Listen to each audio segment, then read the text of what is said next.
ہم شب برات تو مناتے ہیں، شب برات تو مناتے ہیں، لیکن ہم یہ نہیں جانتے کہ شب برات ہمیں ملی کیوں ہے، اس میں کیا وجہ تسمیہ ہے، شب برات آخر کیوں ادا کی گئی اس امت کو۔ یہ تو شب برات جو ہے وہ شب معراج کا صدقہ ہے، شب برات در حقیقت شب معراج کا صدقہ ہے۔ جب آقا علیہ السلام معراج پہ گئے تو اللہ نے معراج پر اپنے حبیب کو بلانے تک میں جتنے اہتمام کیے وہ تو اپنی جگہ پر، کلام نے بھی اہتمام کیا کہ حبیب کے دل میں سب سے زیادہ محبت علی المرتضیٰ کی دیکھی، تو جب رب نے کلام کیا تو وہ علی المرتضیٰ کی آواز میں کلام کیا۔ کیا بات ہے، سبحان اللہ! کتنا اہتمام ہے کہ رب نے جو کلام کیا حبیب کی دیا سے وہ بھی علی المرتضیٰ کی آواز میں کیا۔ اب اس کے بعد بات آگے بڑھی، آگے چل رہی ہے، راز نیاز چل رہا ہے۔ پوچھا حبیب محبوب مانگو کیا مانگتے؟ سب سے اہم سوال تھا معراج کا، محبوب مانگو کیا مانگتے؟ اب جب یہ سوال کیا نا رب تعالیٰ نے، پیارے محبوب مانگیے آپ کیا مانگتے ہیں، تو اللہ تعالیٰ سے ویسے بات ہو چکی تھی، ڈیل ہو چکی تھی۔ جب آئی نا وَلَا سَوْفَ يُعْطِيكَ رَبُّكَ فَتَرْضَىٰ، 3 دن تک نبی علیہ السلام غار میں روتے رہے، جبریل امین آئے وحی لے کر حبیب، اب جبریل امین کہہ رہے ہیں یا رسول اللہ صلی اللہ علیہ وسلم، اللہ تعالیٰ فرماتا ہے وَلَا سَوْفَ يُعْطِيكَ رَبُّكَ فَتَرْضَىٰ، تو کہہ رہے ہیں جا جبریل اللہ سے کہہ دے کہ اگر ایسی بات ہے، اگر ایسی بات ہے، یعنی اس آیت کے معنی یہ وَلَا سَوْفَ يُعْطِيكَ رَبُّكَ فَتَرْضَىٰ، حبیب ہم آپ کو اتنا دیں گے، اتنا دیں گے کہ راضی کر لیں گے۔ تو جبریل امین سے کہا جا کے میرے رب سے کہہ دے کہ اگر ایسی بات ہے تو میں اس وقت تک راضی نہیں ہوں گا جب تک کہ میرا ایک ایک امتی جنت میں نہ چلا جائے۔ اب معراج کی شب ہے، جب معراج کی شب ہے تو اللہ تعالیٰ پوچھ رہے ہیں محبوب بتائیے، آپ اپنی مراد بتائیے، آپ اپنی آرزو بتائیے، خواہش بتائیے۔ تبارک الذی بیدہ الملک، بادشاہوں کا بادشاہ، سامنے آمنے بات ہو رہی ہے، یہ ڈائیلاگز ہیں اللہ اور اس کے حبیب کے درمیان میں، عرش پر آمنے سامنے بات ہو رہی ہے۔ آج تک روئے زمین پر کسی نے رسول اللہ کے علاوہ اللہ سے ڈائریکٹ کلام نہیں کیا، یہ پہلی مرتبہ ہے کوئی اللہ کے روبرو موجود ہو کر رب سے کلام کر رہا ہے، اور رب پوچھ رہے ہیں مانگیے محبوب مانگیے آپ کیا مانگتے ہیں؟ اللہ تعالیٰ کے حبیب فرماتے ہیں امت کی شفاعت، امت کی مغفرت، امت کی شفاعت مغفرت۔ اب یہ جو مغفرت کی سوال کیا ہم نے دوبارہ معراج کی رات، حبیب مانگی کیا مانگتے ہیں؟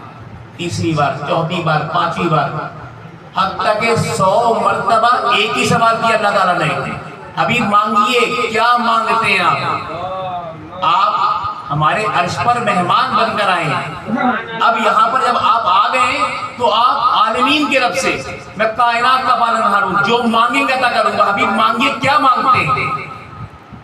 سوال 99 بار ہو گیا، 100ویں بار دوبارہ ہوا، آخری بار 100 مرتبہ رب نے پوچھا حبیب مانگے کیا مانگتے ہیں؟ ہر بار اللہ کے حبیب نے یہی فرمایا امت کی مغفرت، امت کی شفاعت، یہ فرمایا، اس کے علاوہ کچھ نہیں مانگا۔ امت سے محبت کرتے تھے، یہ بات صحیح ہے، اس میں آپ کو یہ لطف نہیں آیا، اب اس جملے کو سننے کا لطف آئے گا۔ امت سے محبت کرتے ہیں، حضور نبی کریم صلی اللہ علیہ وسلم ان کے دل میں سب سے زیادہ امت کی محبت ہے، ٹھیک ہے، لیکن آپ کے دل میں کسی کی محبت ہو، کسی بہت ہی حسین شے کو دیکھ لیں گے، کوئی حسین صورت دیکھ لیں گے، کوئی حسین محل مکان مجسمہ دیکھ لیں گے، تو آپ ایک لمحے کو کھو جاتے ہیں، ساری چیزیں بھول جاتے ہیں۔ رب تعالیٰ فتبارک اللہ احسن الخالقین، وہ کائنات کی بہترین تخلیق کرنے والا ہے، وہ خود اتنا حسین ہے کہ رب تعالیٰ ایسا ہے، اس کے جلوے ایسے ہیں جو دیکھ لے وہ گم ہو جاتا ہے، تو جب رب کو ڈائریکٹ دیکھا ہوگا تو اس کے حسن کا، اس کے جلووں کا کیا عالم ہوگا۔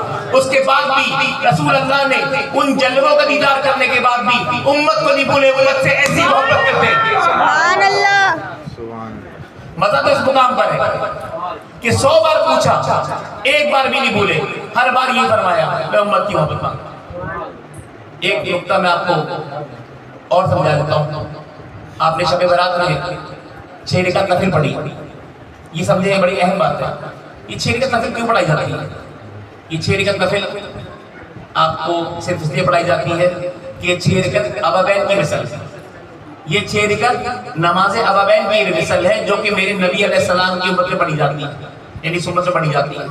مغرب کے بعد اللہ کے خاص بندے وہ مغرب کی نماز پڑھتے ہیں، 6 رکعت نماز نفل پڑھتے ہیں، روزانہ پڑھتے ہیں، بلا ناغہ پڑھتے ہیں. یہ ابابین کی نماز کہلاتی ہے.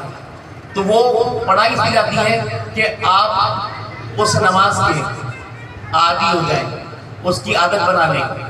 تو میں آپ کو ایک طریقہ بتاتا ہوں جو کہ مفسرین نے لکھا ہے، بارِ شریعت کا بھی نکتہ یہ ہے کہ اگر آپ چاہیں تو 3 فرض کے بعد 2 سنت و نفل پڑھنی ہے آپ نے، اس میں 2 رکعت اور ملا لیں. وہ 6 رکعت ابابین کی بھی ہو جائے گی اور آپ کی سنت و نفل ہو جائے گی. جس میں دم ہے وہ تو 6 الگ پوری کرے.